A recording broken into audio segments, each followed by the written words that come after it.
വൈകിട്ടും ഈ വഴിയിലൂടെ സഞ്ചരിക്കുന്ന യാത്രികർക്ക് ഇതിപ്പോൾ ഒരു സ്ഥിരം കാഴ്ചയാണ്. ഗതാഗതം നിയന്ത്രിക്കാൻ രംഗത്തിറങ്ങുന്ന ഒരു കൂട്ടം അധ്യാപകർ. അപകടങ്ങൾ തുടർക്കഥയായ ഈ സർവീസ് റോഡിൽ ഹോംഗാർഡുകൾ ഇല്ലാത്തതാണ് ഇത്തരമൊരു ദുരവസ്ഥയ്ക്ക് കാരണമായത്. അധ്യാപകർ കൈകാട്ടിയാലും പല വാഹനങ്ങളും നിർത്താറില്ല എന്നതാണ് വാസ്തവം. പല പ്രാവശ്യം ടീച്ചർമാർ നെഞ്ചിക്ക് കൈവച്ചിട്ടാണ് വരുന്നത്. ഒരു ചെറിയ തഴനാലിലാണ് അവർ രക്ഷപ്പെടുന്നത്.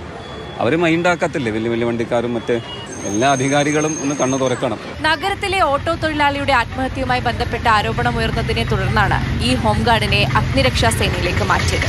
എന്നാൽ ഇതുവരെ പകരമൊരു സംവിധാനം ഒരുക്കാൻ അധികൃതർക്ക് സാധിച്ചിട്ടില്ല.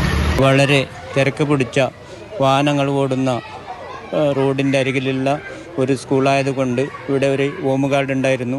അപ്പോൾ എന്തോ കാരണത്താൽ ഹോം ഗാർഡിന് ഇവിടെ നിന്ന് സ്ഥലം മാറ്റുകയും ടീച്ചേഴ്സ് കുട്ടികളുടെ സുരക്ഷയ്ക്ക് വേണ്ടി അവിരതം പ്രയത്നം ചെയ്യുന്നുണ്ട്. സ്കൂൾ വിദ്യാർത്ഥികളുടെ ജീവൻ വാഹനാപകടങ്ങളിൽ പൊലിയുന്നത് തുടർക്കഥയാവുന്ന ഈ കാലത്തെങ്കിലും ഒരു ബദൽ അധികൃതർ കണ്ടെത്തണമെന്നതാണ് സ്കൂൾ അധികൃതരുടെയും നാട്ടുകാരുടെയും ആവശ്യം. മാതൃഭൂമി ന്യൂസ്, കാസർഗോഡ്.